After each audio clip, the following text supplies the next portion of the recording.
And now the good news. I'm Barbara Jean. I'm your host for tonight. And I hope you're having a most wonderful summertime. It is hot and beautiful here in Toronto. I'm not sure how it is where you are, but I know summer is such a great time. Well, we're here to share the good news and have a happy Friday. So let's start off with news about sleep, something we all need.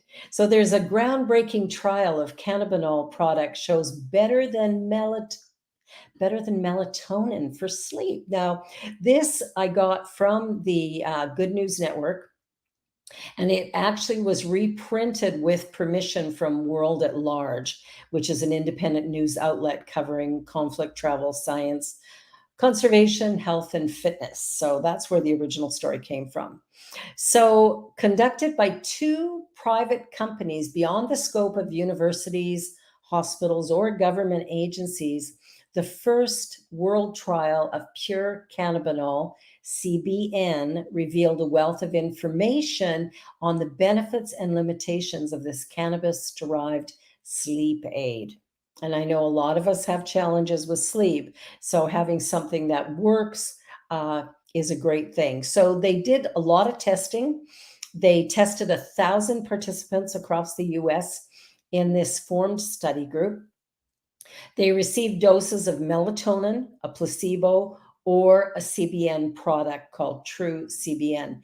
And the results were really quite remarkable. The effects of it showed that Dr. Susan Hewlings, PhD, Vice President of Research at Radical Science, highlighted the importance of the study's discovery by noting that the dosages of melatonin and the side effects with hormone, whatever, there was quite a bit of difference. Cannabinol is just one of the several active compounds from the cannabis sativa plant that can really assist with health benefits. So the trial is one of the one-shot opportunities, and the drug in question was for insomnia.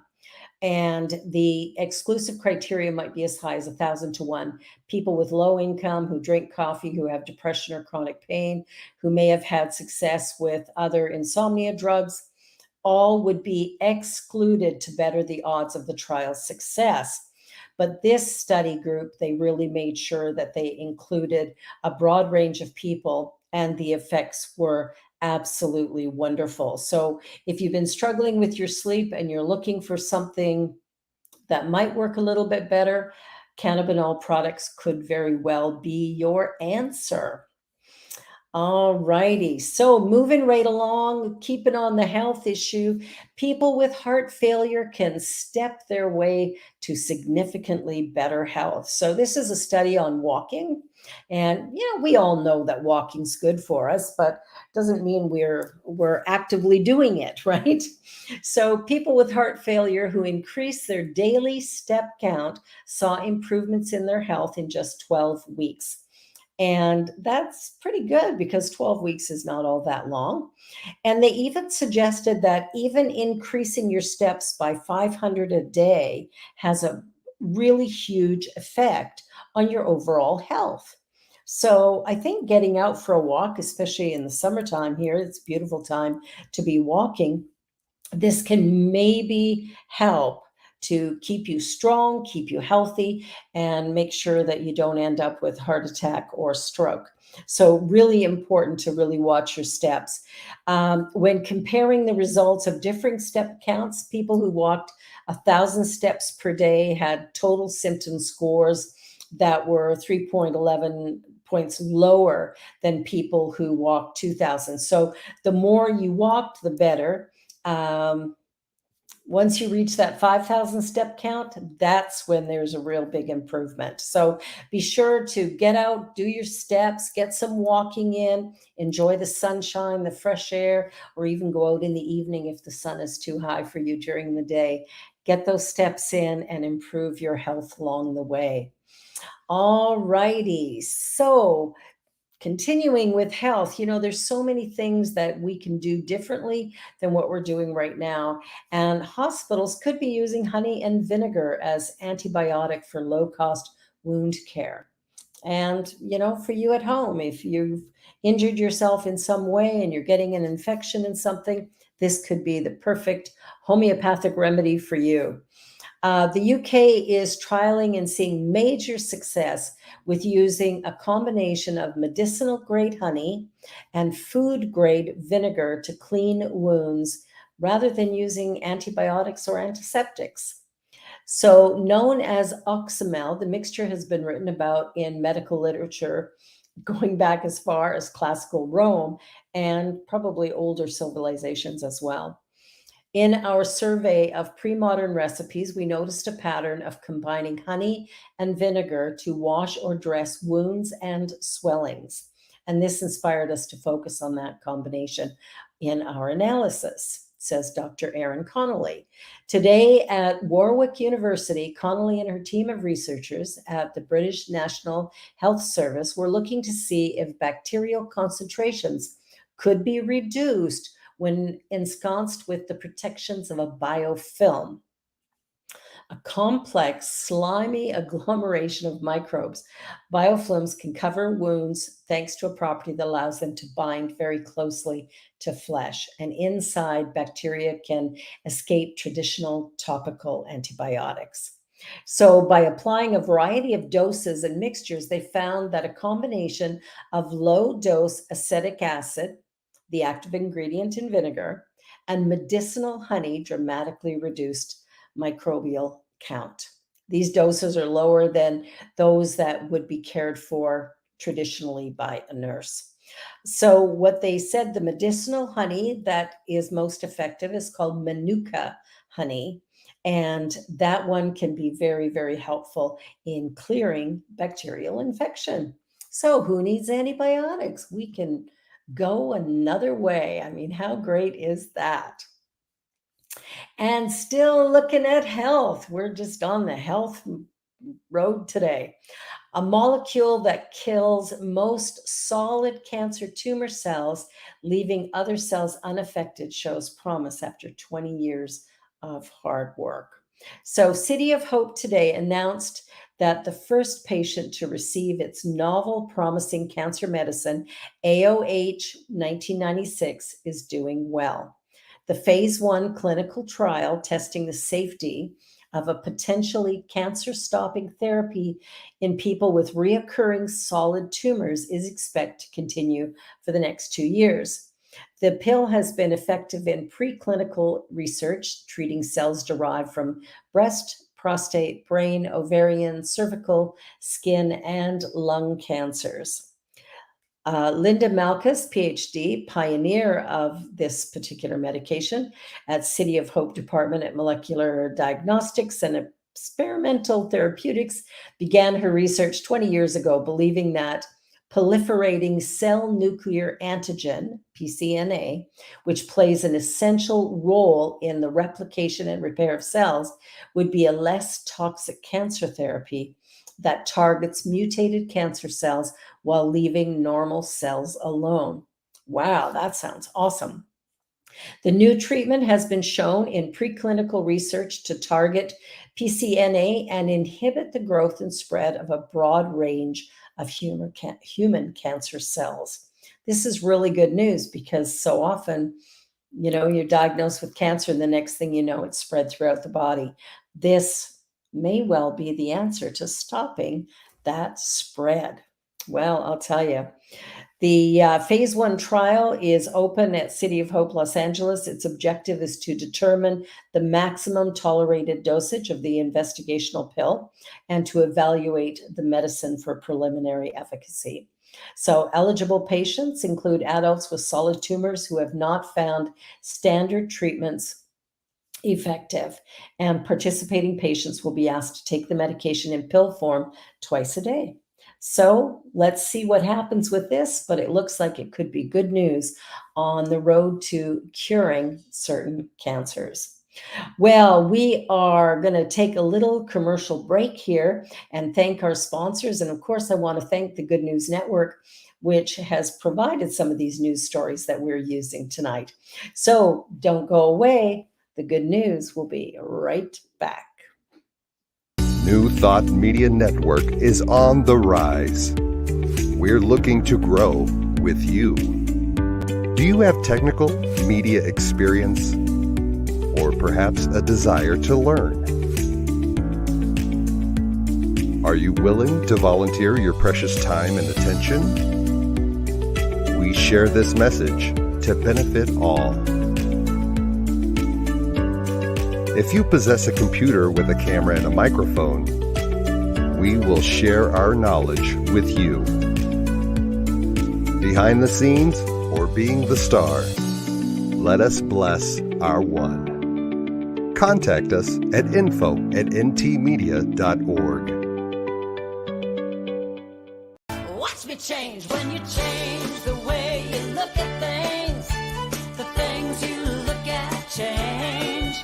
When you change the way you look at things, the things you look at change. When you change the way you look at things, the things you look at change. When you change the way you look at things, the things you look at change.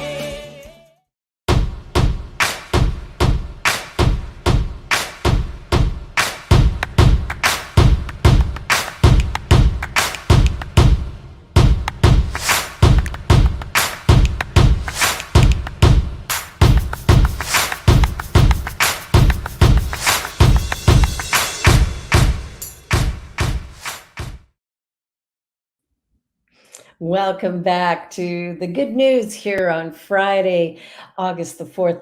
I am so excited. I like to get out and go for a walk in nature, and sometimes we worry a little bit about the ticks that are out there that can really cause us some grief. So, there's a groundbreaking immunization against Lyme disease, and it takes aim at the microbiomes of ticks and mosquitoes.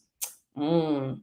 The glory days of some of the most debilitating pathogenic diseases may be numbered thanks to a new class of immunizations that change the gut microbiome of ticks and mosquitoes.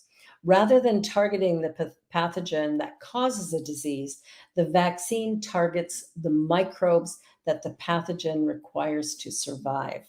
And a new study investigating a vaccine that did just that demonstrated it was remarkably successful in mice. While human use for the vaccine typically takes 8 to 10 years of tests and development, a similar vaccine could be prepared for animals such as dogs, cats, and livestock much sooner, which would have the potential to save pet owners hundreds of dollars in veterinary bills, ranchers tens of thousands. And I have to say, as a pet owner, it could be thousands of dollars in vet bills. Lyme disease needs little introduction. It's a debilitating condition that can leave a human or animal weak and bedridden for a decade. It has been previously discovered that the pathogens can alter a tick's gut microbiome. New study that by immunizing mice with a harmless E. coli bacteria as a Trojan horse, it elicited an immune response within the tick's gut that greatly reduced the amount of the bacteria that normally would cause this to be a problem. So, early last year, scientists demonstrated that a vaccine targeting this injected into domestic canaries worked with similar effectiveness. Southern house mosquitoes, which fed on these birds, demonstrated a gut microbiome that proved hostile to the malaria strain.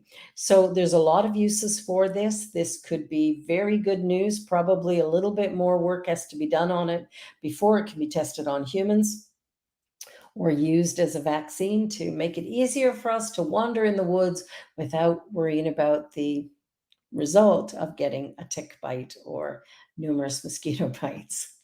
All right, well, let's move on to happy people stories.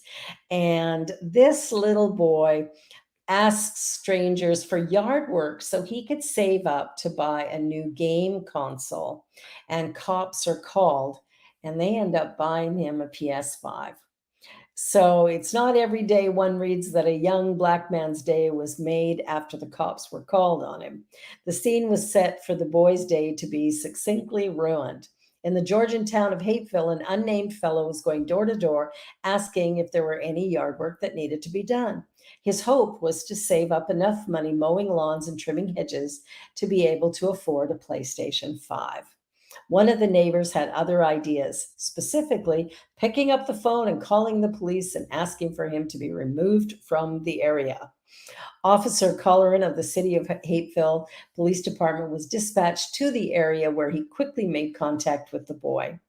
The young man was polite, respectful, and truthful, wrote the department. He was in the area because he wanted to do yard work, pulling weeds, cutting grass, trimming hedges to save up for a PlayStation. Officer Colleran, a gamer himself, was impressed with the young man and thought he would help him reach his goal. And I believe we have a little video clip, just a short one to show you.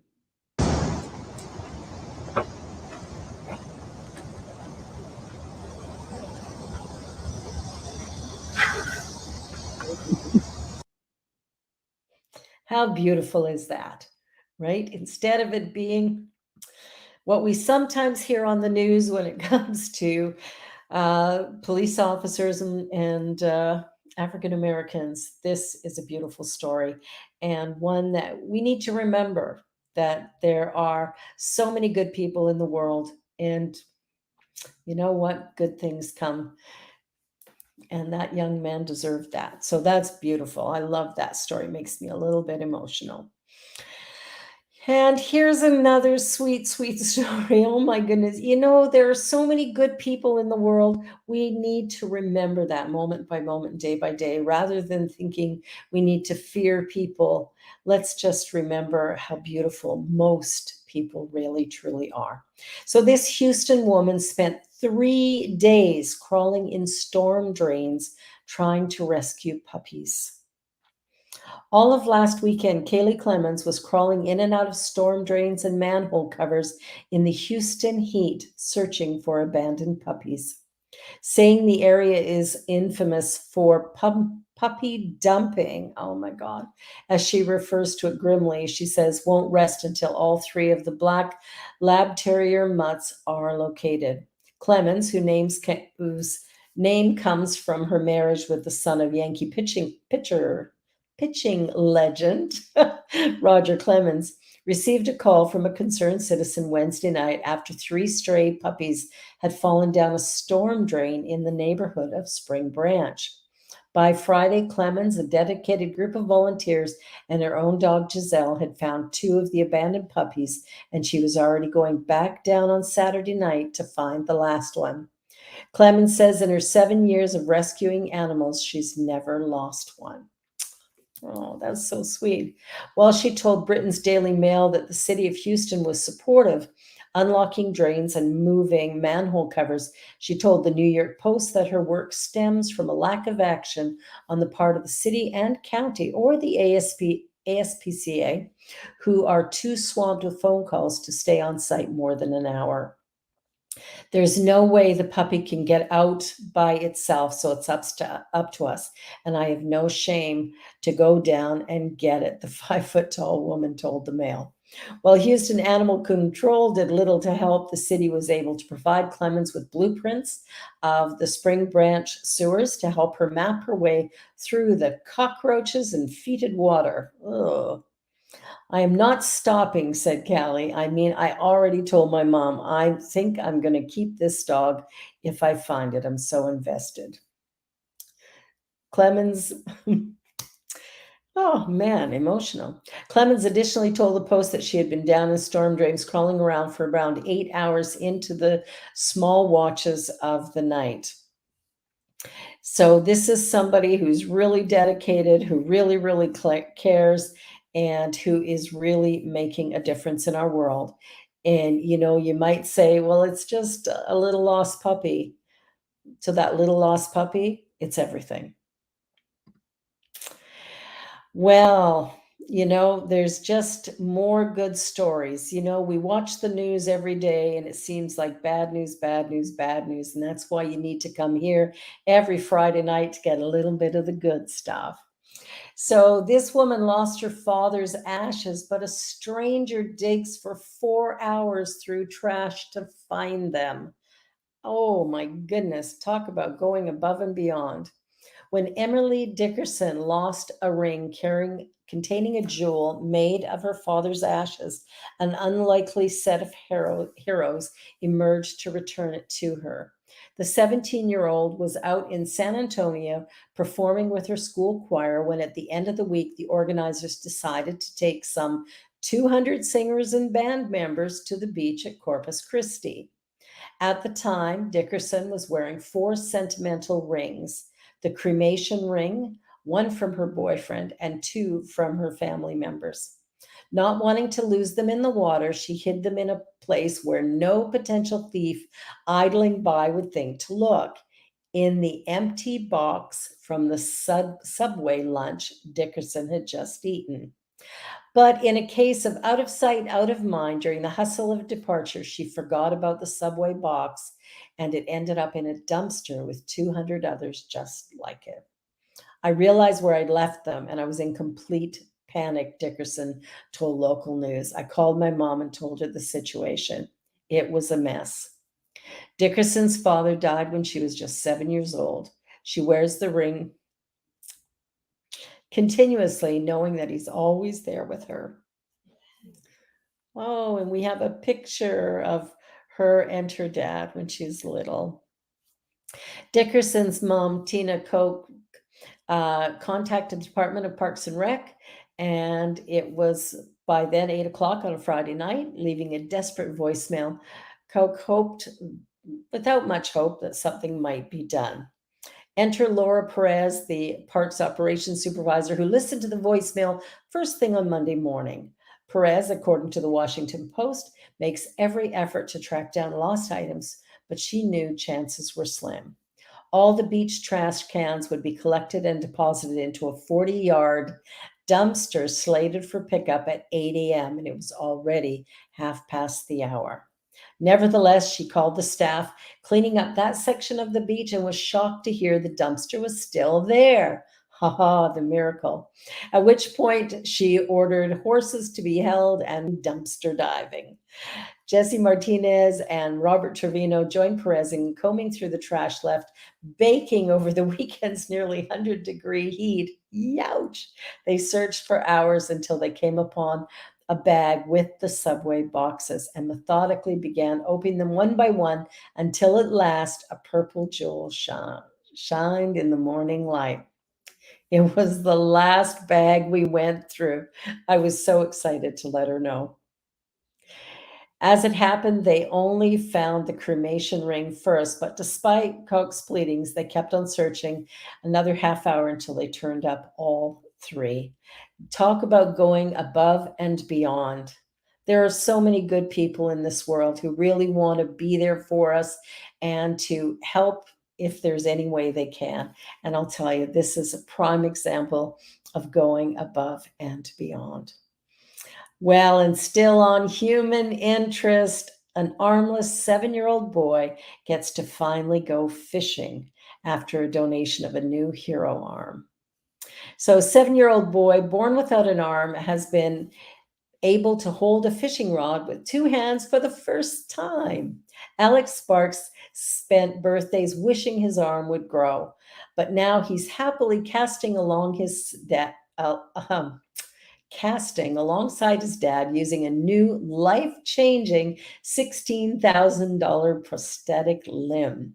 The Black Panther themed arm was a gift from Britain's kindest plumber, James Anderson, a 55-year-old who was touched by Alex's tale.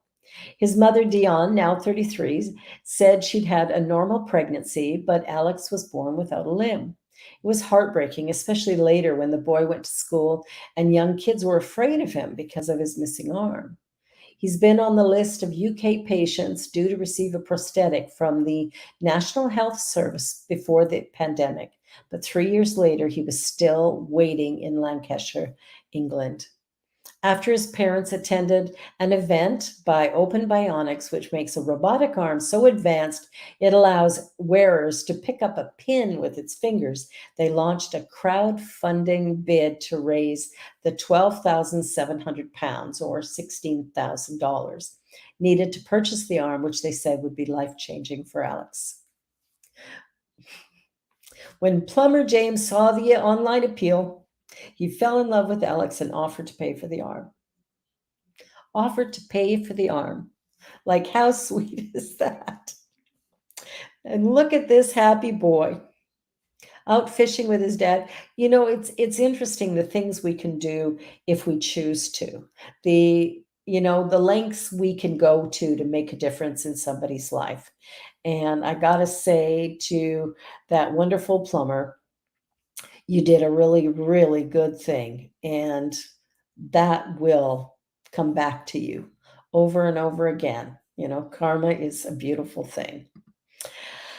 Okay, well, here's a fun story about a woman bringing to life fashion sketches made by her grandmother. Um, Now, these had been on paper for 80 years, and she just brought them to life. TikTok users turning into a viral video get to see a brief glimpse into the special relationship between a young woman and her grandmother, with the former teaching herself to sew in order to bring in life fashion sketches made by the latter over 60 years ago. Julia, a content creator with a passion for fashion, said she was so inspired by the sketches, she decided to start making some of them herself. She started by watching YouTube videos on various techniques of sewing and stitching and playing around with different items she would thrift until she had something like what she saw in the sketches. Her grandmother dropped out of fashion and design school in the 1940s to support her family financially and never returned to the career she fancied. It's one thing to see it in a drawing, but it's when you're putting it together and I see it in real life, it kind of makes me want to cry a little bit. That's what her grandma said in a video. So Julia unveiled a black and blue Moulin Rouge ballet dress. Well, that was just one moment on TikTok. Julia has been doing this for years and imagined erroneously that people would get bored after the third or fourth dress. People have continued to enjoy the videos in large numbers. Now she talks to me more about fashion and her interests, more of an adult sort of friendship relationship that we now have. Isn't that beautiful? So grandma and granddaughter create this beautiful bond over something that both of them love that had started so many years ago. Wow, that is remarkable.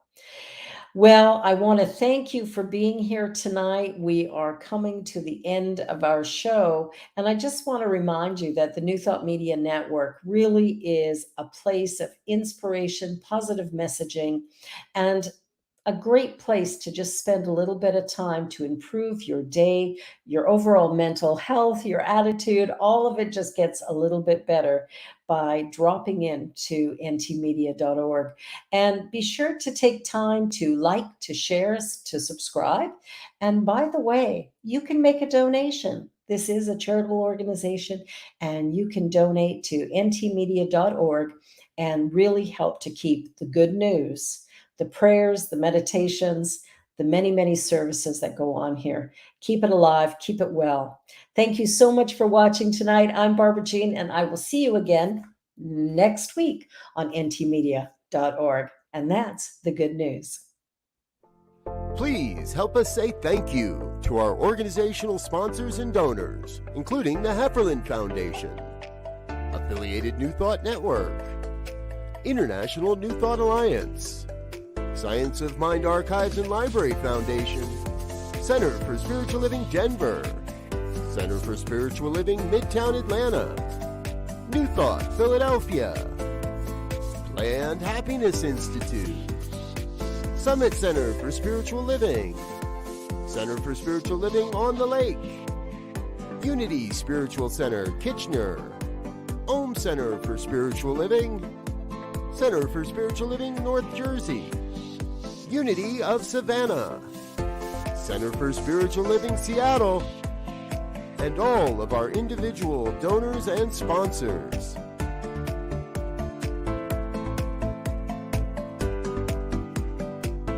Thank you for being a part of the New Thought Media Network. Please come be you.